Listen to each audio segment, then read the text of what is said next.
আজ একটা চিকেন বানাচ্ছি যেটা আদা আর রসুন জিরে কিছুই পড়বে না। তার জন্য তেল গরম করে তেলের মধ্যে ছোটো এলাচ একটু ভালো করে ফোড়নে দিয়েছি, দিয়ে কুচি করে রাখা পেঁয়াজটা দিয়ে খুব ভালো করে লাল করে ভেজে ওর মধ্যে ধুয়ে রাখা চিকেনটা দিয়ে হাই ফ্লেমে ওটাকে খুব ভালো করে ভেজেছি। তারপরে ওর মধ্যে একটুখানি টমেটো কুচি দিয়েছি, দুটো মিডিয়াম সাইজের টমেটো, কাঁচা লঙ্কা দিয়েছি, দিয়ে গুঁড়ো হলুদ, স্বাদ অনুযায়ী নুন, একটু কাশ্মীরি লঙ্কার গুঁড়ো দেব যাতে একটু কালারটা ভালো আসে। আর আরেকটু যেহেতু আমার ঝাল পছন্দ, তার জন্য প্লেন একটুখানি ঝাল লঙ্কার গুঁড়োও দিয়ে দিয়েছি ওর মধ্যে।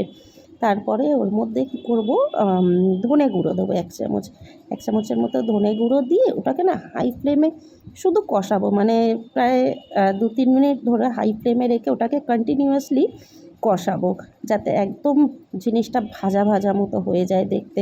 আর যতক্ষণ না তেল ছাড়ে ততক্ষণ হাই ফ্লেমে রেখে কন্টিনিউয়াসলি ওটাকে কষিয়ে যাব। দেখো কিছুক্ষণ কষানোর পরেই কেমন একটা তেল বেরিয়ে যাবে মাংসটা থেকে, মানে মশলাটা একদম ভাজা হয়ে যাবে। ভালো করে ভাজা যখন হয়ে গেল, তার মধ্যে আমি কী করেছি বলো তো, ধনে পাতা আগে থাকতে আমি কেটে রেখেছিলাম। ধনে পাতা কুচিটা একটু পরিমাণটা বেশিই লাগবে, একটু বেশি করে ধনে পাতা কুচি দিয়ে ওটাকে আবার আমি খুব ভালো করে কষাবো ধনে পাতা কুচিটা দিয়ে। দিয়ে ওই হাই ফ্লেমেই সেমভাবে ওটাকে কিছুক্ষণ আরও 2-3 মিনিটের মতো ওটাকে ভাজা ভাজা করব। দিয়ে যখন কিছুটা দেখব যে পাতাগুলো একটু মানে নরম হয়ে এসেছে, তখন এবার কি করব, ওটাকে আমি আস্তে করে একটা ঢাকা দিয়ে ওটাকে আমি কিছুক্ষণ হতে দেব। 2-3 মিনিট ধরে ওটাকে আগে ভালো করে হাই ফ্লেমে কষিয়ে নেবো, পাতাগুলো যতক্ষণ না নরম হয়ে আসে ততক্ষণ অবধি ওটাকে কষিয়ে নেবো। দিয়ে ঢাকা দিয়ে দিলাম, ব্যাস আমাদের চিকেন রেডি। সিদ্ধ হওয়ার এবার অপেক্ষা। এই যে সিদ্ধও হয়ে গেছে, ধনে পাতাগুলো একদম গলে গেছে, এটা কিন্তু একদম জল ছাড়া হয়েছে।